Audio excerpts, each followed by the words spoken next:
श्री स्वामी समर्थ. इथे मी तुम्हाला बीड लोडिंग कसे करायचे ते सांगणार आहे. इथे मी आता 9 लाईन मारून घेतलेल्या आहेत, स्ट्रेट लाईन मारून घेतलेल्या आहेत आणि याच्यावरती आपल्याला आता प्रत्येक जो आपला बीड आहे तो लोड करून घ्यायचा आहे. त्यासाठी इथे मी गोल्डन जरी थ्रेड घेतलेला आहे आणि गोल्डन जरी थ्रेड घेतला आहे. इथे मी 14 नंबरची निडल घेतलेली आहे. इथे मी जरी थ्रेडचा वापर करते. तुम्हाला हवं तर तुम्ही नायलॉन थ्रेड किंवा नॉर्मल आपला जो सेविंग थ्रेड असतो त्याचा वापर केला तरीही चालेल. तर आता इथे मी तुम्हाला स्ट्रेट लाईनमध्ये बीड लोड कसे करायचे ते सांगणार आहे. इथे आता तुम्हाला पॉईंट दिसत असतील. मी पूर्ण स्ट्रेट लाईनमध्ये थोडं अंतर ठेवून इथे पॉईंट काढून घेतलेत. त्याच्यामध्ये आपल्याला सिंगल बीड लोड करून घ्यायचं आहे चेन स्टिच करून. आता ते कसं करायचं तेच इथे मी तुम्हाला दाखवते. तर आरीवर्कमध्ये बीड लोडिंग ही एक अत्यंत महत्त्वाची आणि सुंदर कला आहे. नवीन आरीवर्क शिकणाऱ्यांसाठी ही व्हिडिओ खूप जास्त खास असणार आहे. तर ह्याच्यामध्ये मी बीड लोडिंग कसं करायचं ते सांगितलेलं आहे. तर बीड लोडिंग म्हणजे काय? तर बीड लोडिंग म्हणजे कापडावर सुईच्या मदतीने बीड एका विशिष्ट क्रमाने आणि दाटीने शिवले जातात. त्यामुळे त्या कपड्याला छान 3D लुक येतो. बीड लोडिंग हे ब्लाऊजच्या गळ्याला, बाहीला आणि बॉर्डरला डिझाईन करण्यासाठी आपण त्याचा वापर करतो. तर बीड लोडिंग करण्यासाठी आपल्याला चेन स्टिचचा वापर करायचा असतो, ज्याला मराठीमध्ये साखली टाका असेही म्हणतात. चेन स्टिचसाठी इथे मी जरी थ्रेडचा वापर करणार आहे आणि जेव्हा आपण जरी थ्रेडचा वापर करतो तेव्हा आपल्याला आरी निडलमध्ये 14 नंबरची जी निडल असते तिचा वापर करायचा असतो. कारण जर आपण जरी थ्रेडचा वापर करतोय तर त्यासाठी आपल्याला 14 नंबरची निडलच वापरायची असते आणि जेव्हा आपण नायलॉन थ्रेडचा वापर करतो तेव्हा आपल्याला आरीवर्कमध्ये 23 नंबरची जी निडल असते तिचा वापर करायचा असतो.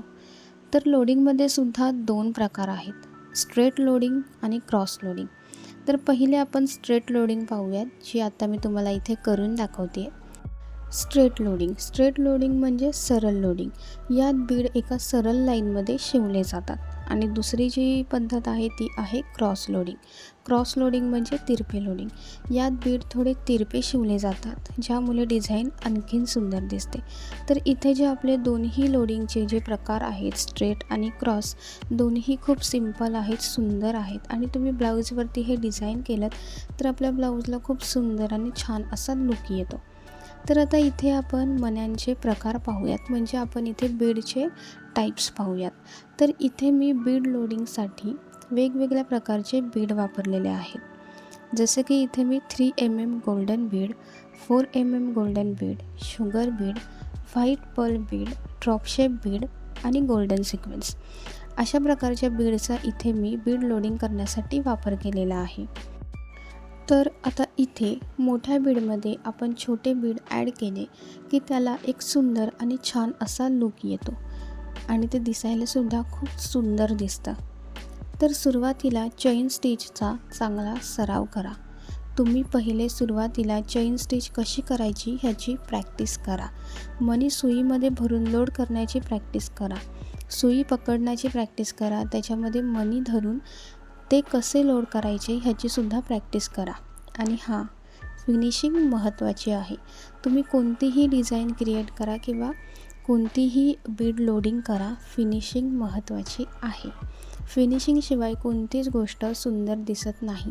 जेवढी तुम्ही फिनिशिंग सुंदर आणि स्वच्छ ठेवाल तेवढाच तुमचा ब्लाऊज खूप छान, सुंदर आणि अट्रॅक्टिव्ह दिसतो आणि कस्टमरसुद्धा तुमच्याकडे आकर्षित होतात. तर बीड लोडिंग करताना टाका जास्त घट्ट किंवा जास्त सैल ठेवू नका आणि कपड्याला सुरकुत्या पडणार नाहीत याची काळजी घ्या. जेव्हा आपण चेन स्टिच करतो किंवा बीड लोड करतो तर तेव्हा जर तुम्ही एकदम घट्ट प्रकारे जो निडलमध्ये धागा अडकवलेला आहे तो एकदम घट्ट आणि जोरात पकडलात तर तुमचा जो कपडा आहे तो पूर्ण सुरकुत्यांसारखा होऊन जाईल.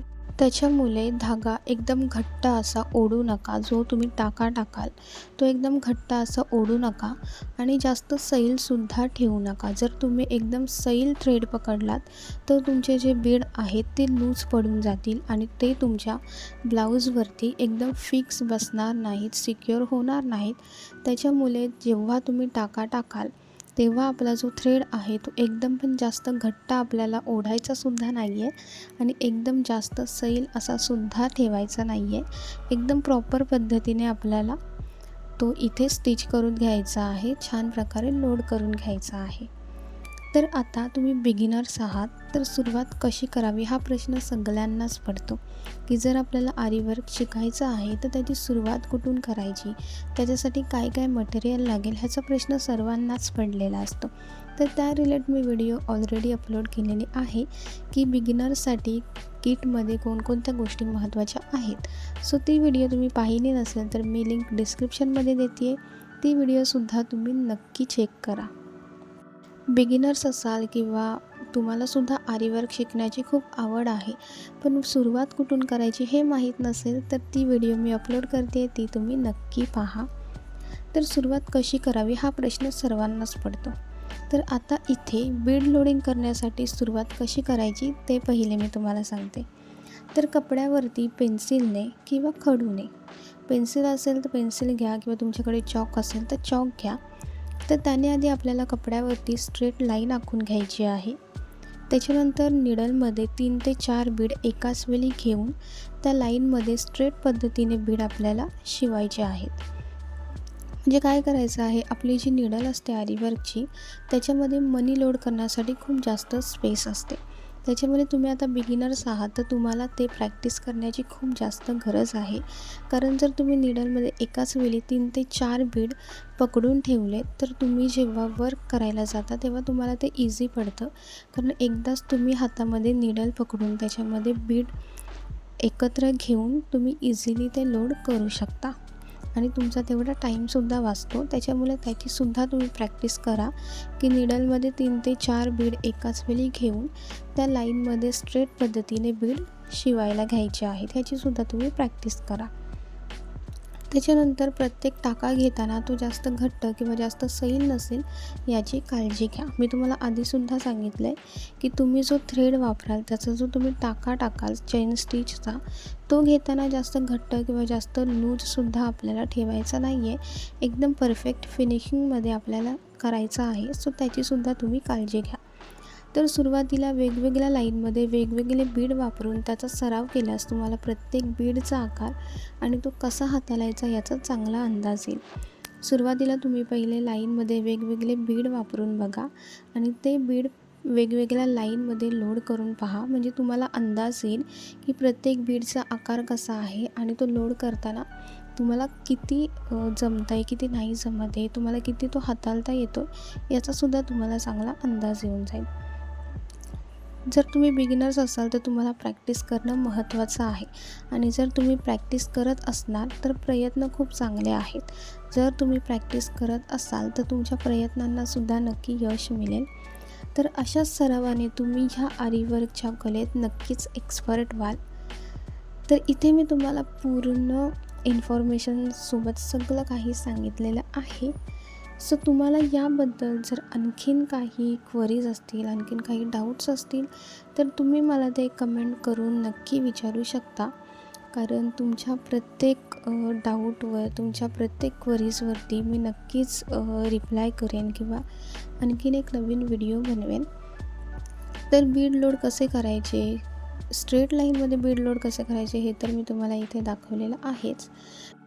तर तुम्हीसुद्धा घरी नक्की प्रॅक्टिस करा. तर इथे मी तुम्हाला प्रत्येक बीडमध्ये डिस्टन्स ठेवून लोड कसं करायचे बीड हे सांगितलेलं आहे.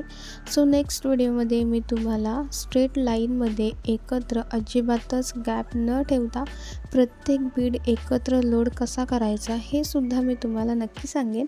सो त्यासाठी चॅनल नक्की सबस्क्राईब करा. तर अशाच मी हेल्पफुल व्हिडिओज तुमच्यासाठी घेऊन येत राहीन.